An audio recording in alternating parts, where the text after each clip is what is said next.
స్థిరంగా ఉంటావు అని మరి గాబ్రియల్ ద్వారా చెప్పింది. అట్లా మనం చూస్తే ప్రియులారా వాక్యం సెలవిస్తుంది.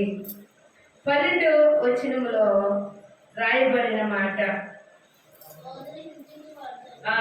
శోధన సహించేవాడు ధనుడు, అతడు శోధనకు నిలిచివాడై ప్రభు తాను ప్రేమించే వారికి వాగ్దానం చేసిన జీవ కిరీటము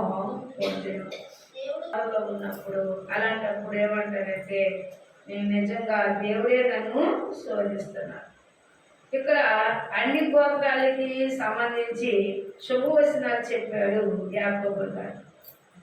ఇక్కడ ఏమంటున్నాడు పిల్లారా, మరి శోధనలో పడినప్పుడు ధనుడు చూడండి, ఏ ఒక్క శోధన అనేది రాకపోతే మనిషి దేవుడి తరఫు చూడడు, దేవుడిని అసలు తలించడు, మానవ నైత్యమది.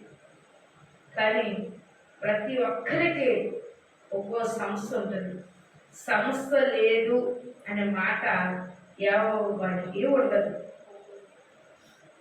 ఎంత చెట్టుకి అంత గాలి అన్నట్టు ఏ ఇంటికి చూసినా సంస్థ ఉన్నదే ఉందట.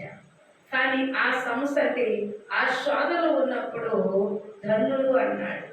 అంటే పిల్లగా దేవుని ఎరిగిన పిల్లల కట్ట శోధనలో ఉన్నప్పుడు దేవుని తట్టు చూస్తే ఆకాశం మరబెట్టి చూస్తే వాదార్పు కలుగుతుందట. ఒక చంటి పిల్లవాడికి కావలసిన వస్తువు ఇవ్వకపోతే వాడు ఏం చేస్తే మొర చేస్తాడు, తల్లి దగ్గర కానీ తండ్రి దగ్గర కానీ నాకు కావాల్సి ఇవ్వు అని. కానీ అది ఇవ్వకపోతే ఏం చేస్తాడంటే ఏడుస్తాడు. వారికి ఏం తెలుసు, చంటిపిల్లలకి ఏం తెలుసు, ఏది తినాలనుకుంటాడో అది అడుగుతాడు. వీళ్ళు ఇవ్వలేకపోతున్నారని తెలియదు. కానీ జీవంగా దేవుడు అంటాడు, ఏ స్వాదంలో ఉన్నా నువ్వు ధన్యుడివే. ఎలాగా అని చూస్తే ప్రియులారా, వాడు శోధన నిలిచివాడై ఉండాలి. శోధనలో నిలిచివాడై ఉండాలి. శోధనలో బోలు మంది తప్పిపోతారు. శాతాన్ని ఏం చేస్తారంట, ప్రతి వాడిని శోధిస్తున్నాడు. లోకంలో భయంకరంగా శోధిస్తున్నాడు. ఇంటింటికి సమస్య లేదు అంటారు లేదు. ఏ ఇంటిలో చూసినా సమస్యలే. ఏ ఇంట్లో చూసి ఆనందంగా ఉందా అంటే ఆనందాలు లేవు. ఒకరికి ధనం లేక సంతోషం లేదు, మరి కొందరికి ధనం ఎక్కువై సంతోషం లేదు. ధనం లేనివాడు ఏమనుకుంటాడంటే ఉంటేనే తృప్తి పొందుతాను కదా, నాకు ఈ సంస్థ తీరిపోతాను అనుకుంటాడు. ధనం ఉన్నవాడు అంటాడు అన్నీ ఉన్నాయి కదా, నాకేంటి ఇన్ని సమస్యలు, అసలు వినిపించుకోలేకపోతున్నాను అంటాడు. ధనం వల్ల కూడా కావట్లేదు. అందుకే ఇక్కడ అంటున్నాడు, మరి దేనివల్ల సమస్య వెలిగించిపోద్ది, దేనివల్ల మనం సంతోషంగా ఉంటాము అని మరొకసారి జ్ఞాపకం చేసుకుంటే ప్రియులారా, 2వ అధ్యాయం అదే వచనంలో మన ప్రభువైన యేసు క్రీస్తును గురించి విశ్వాసనిష్టలో మొహమాటం గలవారే ఉండిరి. శుభవచనం చెప్పాడు. దీవించబడాలనే కదా అందరూ కూడా ఎక్కడికి వస్తారు, మందిరంలో కలిగి పెడతారు. ఎవరి సంస్థలైనా ఎవరి మీద పెడతారు, దేవుడి మీద పెడతారు. ప్రతి భాగము దేవుడి మీదే పెడతారు. ప్రతి బిడ్డ, ప్రతి సంస్థ, ప్రతి శోధన దేవుడి మీదే పెడతారు. ఆ దేవుడే చేస్తాడు, ఆయనే చేయగలడు. ఆయన తప్ప మానవుల వల్ల ఏమీ కాదు. అందుకే ఇక్కడ అన్నాడు ప్రియులారా, మీరు విశ్వాసములో నుండి బహువాటుకై ఉండండి. విశ్వాసం మెరవద్దు, లేదని అనవద్దు. మీ విశ్వాసం మీకు అంశం మీ దగ్గర ఉంది. మీరు బలమైన వారైతే అవిశ్వాసం గట్టిగా పట్టుకున్నట మీరు బలవంతులు అవుతున్నారని చెప్పి సాతాను బాగా శోధించుంటాడు. నువ్వు ఫలిస్తావు బాగా శోధిస్తాడు, నువ్వు ఆశించు బాగా శోధిస్తాడు. నువ్వు ఎలా ఉంటే శోధిస్తాడు, నువ్వు ముందు కొనసాగడానికి నీ దగ్గర మంచి మంచి ఫలాలు ఉన్నాయి. ఆ ఫలాలు మంచిగా ఎదుగు చూడ నీవు చక్కగా జీవించిపోతున్న సమయమైనా అది వచ్చేస్తాడు. అయ్యో నేను ఇప్పుడే కదా 4 రోజులు శుభ్రంగా అనుకున్నా, వాళ్ళు అప్పుడే ఈ దేవుడికి పద్దాక జాలే లేదు అంటారు ఒక్కొక్కరు. ఆలోచించండి, ఇక్కడ దేవుడు చేస్తున్నాడా, సాతాను చేస్తుందా? సాతాను చేస్తుంది. నువ్వు హెచ్చరించబడ్డావు దానికి ఇష్టం లేదు, నువ్వు దీవించబడ్డావు దానికి ఇష్టం లేదు. అందుకే మీరు ఎలా ఉండాలి అంటే, మీరు గొప్పవారు వచ్చినప్పుడు బంగారపు ఉంగరములు, కొత్త కొత్త వస్త్రాలు ధరింప చేసి మందిరంలోకి వచ్చారనుకోని అక్కడ కూర్చోదు, అక్కడ కూర్చోదు, ఇక్కడ రండి, ఇక్కడ రండి, ఇక్కడ కూర్చోదు. అదే మురుకు కొట్లు వేసుకున్నాడు వచ్చారనుకోండి, అది కూర్చోదు, ఎక్కడ కూర్చున్నా పర్లేదు, అది కూర్చో అంటారు. అంటే క్లియర్ ఇప్పుడు మీలో భేదం ఉందా లేదా? మీ మనసు దేవుడికి ఇవ్వలేదు, అల్లు లోకంలోనే ఉంది. సాధారణ ప్రేరేపణ మీలో ఉంది కాబట్టి దేవుడు చూస్తున్నారంటే ఆ ఉంగరాలు పెట్టుకున్నారు కదా, కొత్త వస్త్రాలు ధరించారు కదా, ఆయన చూసి ఆశ కలిగి ఆడి వైపు మీరు మర్యాద చేస్తారు. మురుగు గుడ్లు కట్టుకున్నవాడు కానీ యేసు ప్రభువారట దేవుడు చూస్తున్నారు అంటే హృదయమును తట్టు చూస్తున్నాడట. మనుషులు సారూపం చూస్తే దేవుడు హృదయం చూస్తున్నాడట. అందుకే ఇక్కడ అంటున్నాడు, ప్రశస్త వస్త్రం ధరించుకున్న ఎలా మీ సమాజ మందిరంలోకి వచ్చినప్పుడు ఆయన చూసి మీరు అక్కడ కూర్చొని ఎక్కడ కూర్చొని అనుకో, అందరినీ సన్మానించాలి. దైవభక్తి ఏంటి? అందరినీ సన్మానించాలి. గొప్పోడు గొప్పోడు అంటారు. గొప్పోడు పుట్టించింది ఎవరు? దేవుడే. దరిద్రుని పుట్టించింది ఎవరు? దేవుడే. ఆ దరిద్రుని గురించే దేవుడు చెప్తున్నాడు, అతడి వల్లే దేవుడు అట్లా మహిమ పొందుకుంటాడట. హల్లెలూయా, హల్లెలూయా. మరి అందుకే దేవుడు ఆలోచనలు వేరు, మనుషుల ఆలోచనలు వేరు. అందుకే నా తలంపులు అంటే తలంపులు మీవి కావు, నా ఊహ లాంటి ఊహ కూడా మీది కాదు.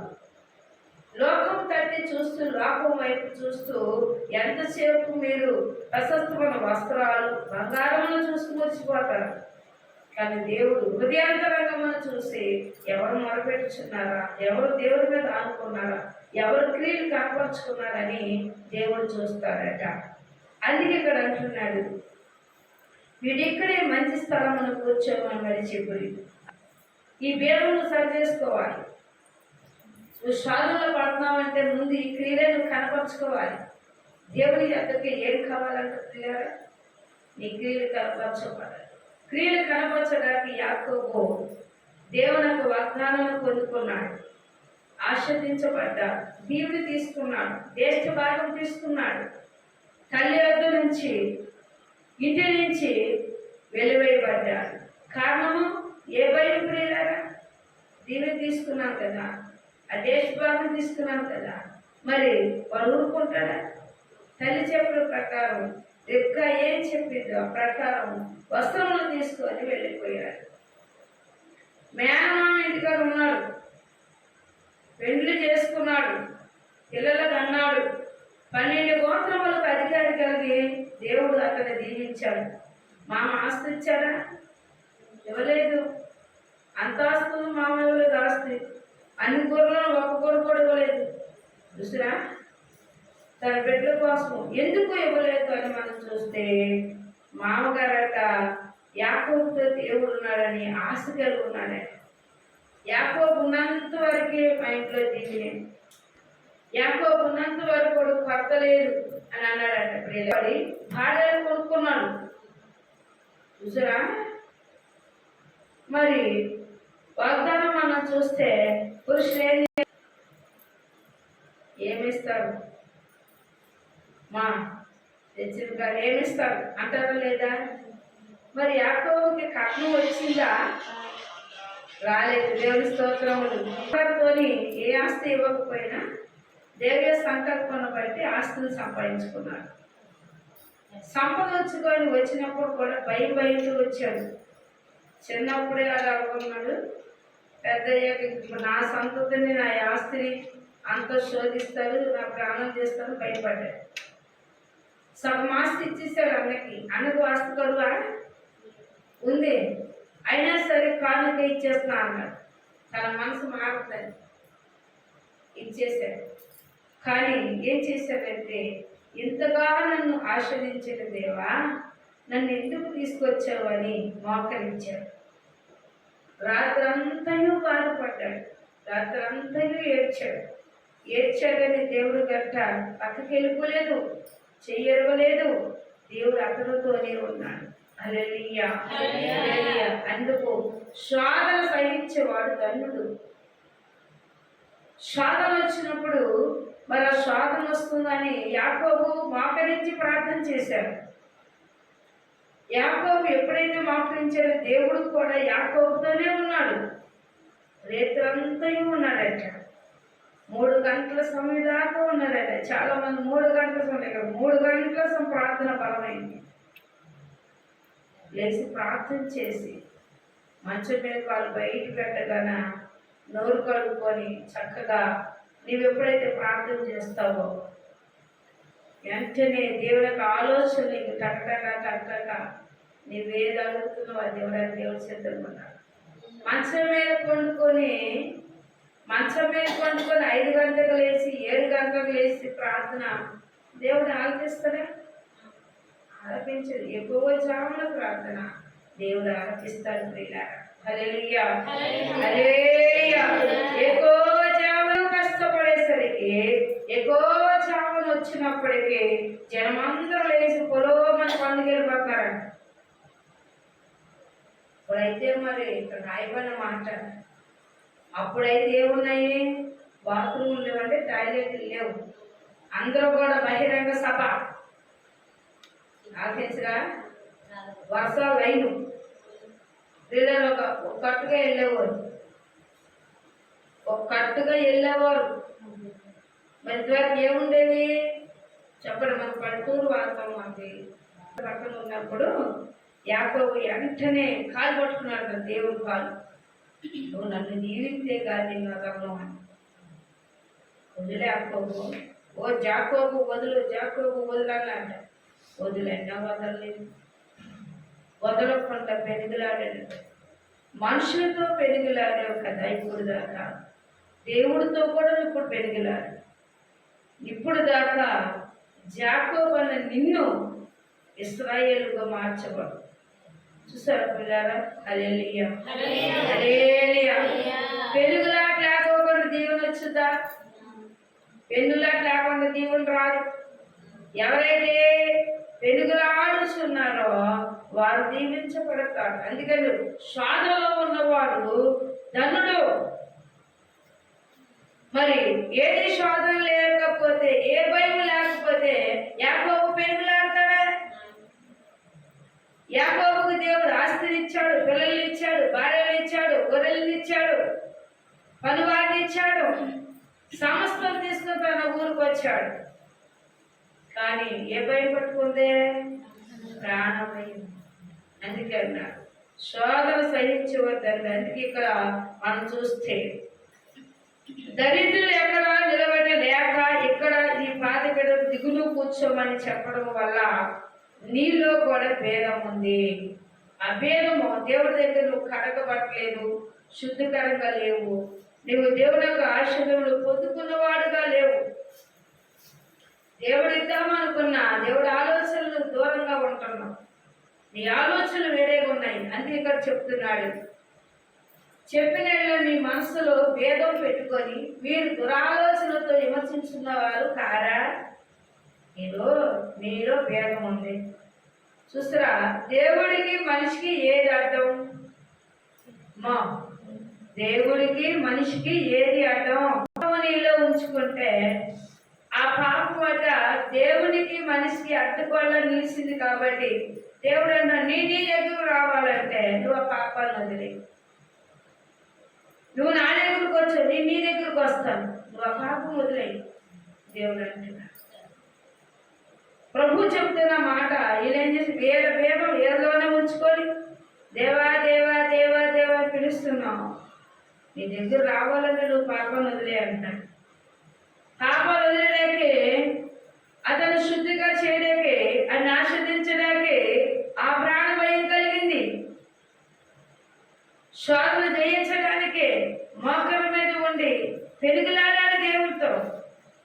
దేవుడితో పెనుగులాడాలంటే దేవుడికి ఇష్టమైంది, మనకి ఇష్టముగా ఉంది, దేవుడికి నచ్చింది ఏదైతే మనలో ఉందో అతను వదిలేయాలి. 12 ఏళ్ళు కాసి కాపాడాడు దేవుడు. మరి ఇది ఎలాంటి తినాలంటే సంతోష తినాలి. ఈ దినాలు అలాంటివి సంతోషం. ఇంటిలో మన సంతోషం. ఒక పండుగ వచ్చిందంటే సంతోషం. కళ వచ్చేది. పండుగ వచ్చినందుకు కళ వచ్చేది. ఎందుకని ఇల్లు శుభ్రం చేస్తాం, కొత్త బట్టలు కొడతాం, పిల్లలకి ఏం కావాలి కొంటాం. ఏదేమైనా పండుగ వచ్చింది కదా, మరి పిల్లగాడు పుట్టారు, ఇంకా సంతోషం. రోమ సంప్రదాయాన్ని బంగారంలో పట్టుకొని వచ్చిన వారు హెరోదు రాజు చెప్పిన మాట వెనక యేసుక్రీస్తు వారి వద్దకు వచ్చి ఆ యొక్క మరియమ్మకు సాగిలు పడి బాలను చూడగల మనసు మారిపోయింది. ప్రభును చూశాక నీ కొత్త జీవితం వచ్చింది. ప్రభును చూశాక నీ పాత జీవితం వెళ్ళిపోతుంది. 12 నెలలు, ఈ సంవత్సరం 12వ సంవత్సరం, 12 నెలలు ఉన్నామా? ఈ 12 నెలలు ఎలా గడిచాయి? దుఃఖ దినాలు గడిచాయా? సంతోషం గడిచాయా? తిరిగి వస్తాయి ఆ రోజులు? రావు. మళ్ళా జనవరిలోకి వెళ్ళినప్పుడు ప్రియులారా మన పాత జీవితం వదిలేయాలి. కొత్తది నూతన ధరింపు చేసుకొని వెళ్ళాలి. ఇట్లా దీవుని కలిగి మనం దీవించబడాలి తప్ప ఈ సంతోషము దినాలు అందుకని శుభవచనాలు పలికాడు. మీరందరూ శుభం కలుగును గాక, మీరందరూ దీవించబడును గాక. చూసారా, దేవుళ్ళు ఉండాలి అంటే ప్రియులారా మందిరంలో మనం ఉన్నప్పుడు దేవుని వైపు చూసినప్పుడు వాక్యం సెలవిస్తూ ఉంది ఎలా ఉండాలి. ఈ లోక విషయంలో దరిద్రులైన వారి విషయం అందు భాగ్యవంతులను తను ప్రేమించే తన వాగ్దానము చేశాడు. ఈ లోకంలో ఎవరైతే యేసుని ప్రేమిస్తున్నారో వారు ధనులు. వాళ్ళందరూ చెప్పుకోవడం ఏంటంటే దరిద్రులు అంటారు. నువ్వు ధనుడివి, నువ్వు ధనవంతుడివి. నువ్వు ఎవరిని కలిగి ఉన్నావు? ఎవరిని కలిగి ఉన్నావు? క్రీస్తుని కలిగి ఉన్నావు. నీ పరలోక తండ్రి నీ పక్షము ఉండగా నీ భయపడాల్సిన అవసరము లేదు. ఆయన దావీదు పెట్టాడు ఒక పేరు, ఆశ్చర్యకరుడు, ఆలోచనకర్త, నిత్యమగుడు తండ్రి, సమాధానకర్త, అధికారి అయిన వాడు, ఈ సృష్టి సమర్థన ఏలేవాడు. ఆయన ఏలుబడి ఎందులో జ్ఞాపకం చేసుకుంటే ప్రియులారా వాక్యము సెలవిస్తూ ఉంది. మరొకసారి